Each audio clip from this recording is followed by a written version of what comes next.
Disturbing conspiracy theories about the Uvalde school shooter are being spread on social media and other fringe platforms.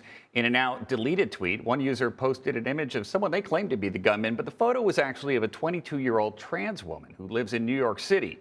Other people are falsely claiming the shooter was an illegal immigrant and that the massacre was staged. For more on this, let's bring in CBS News technology and politics reporter Muzadik Badar. Now, Moose, when did these false claims about the shooting suspect begin, and how did they spread?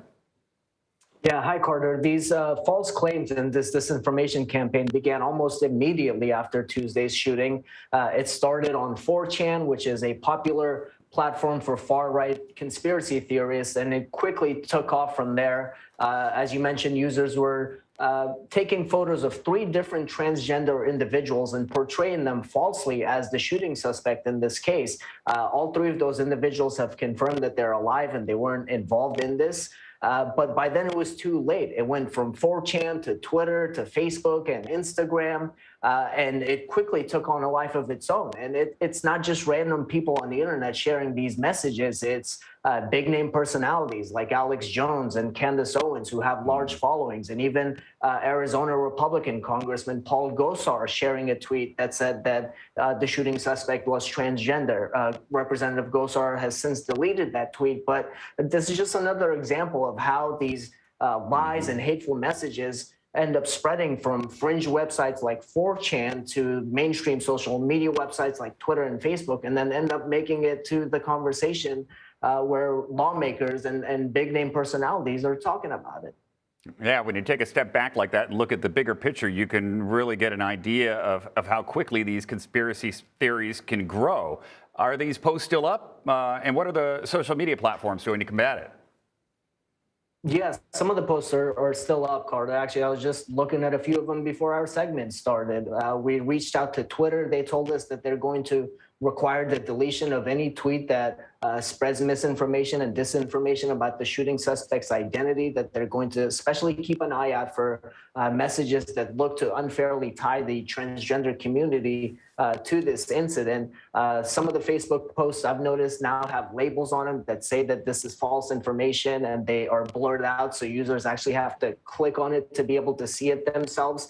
But what's key here is it's the same groups that we have tracked before who have spread misinformation and lies about countless topics like the COVID-19 pandemic and the 2020 election and climate change and so on and so forth. They're now engaging in this disinformation campaign and spreading that message. So while the posts are up, a lot of the people I'm noticing in the comments section are telling their friends to take screenshots of it before Facebook and Twitter delete it. And even if they're gone from these social media platforms, it's a part of the conversation, and people are bringing it up and telling each other to save these screenshots. And here we are talking about it online right now, bringing more attention to it, but I think important attention so that people know these conspiracy theories are out there. And we've seen similar theories emerge on social media following the school shootings in Sandy Hook and in Parkland.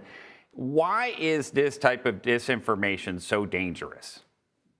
Well, it can be incredibly dangerous, first of all, for the 3 individuals in this case whose photos were being used. They had nothing to do with this, but yet they have to defend themselves against these wild accusations and conspiracy theories. It also puts the entire transgender community at risk here because everybody's focusing on them, where the conversation is about guns and how that's hurting children in schools. It's the entire conversation I've noticed following some of these forums and platforms is tied to mental health and illegal immigration. And it has nothing to do with that. It mirrors what we're seeing with Republican lawmakers and a lot of national figures who often after mass shootings like this will come out and say that this is a mental health issue and we need to have more resources for that, as opposed to talking about gun restrictions and gun laws changing in this country. That's what's happening. It's this example. It starts in these forums, it makes it to mainstream social media platforms, and then it makes it to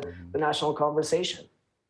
Well, hopefully people are beginning to think twice and consider the source when it comes to this salacious information that comes out online. Muzadik Badar, thank you so much for joining us. Thank you, Carter.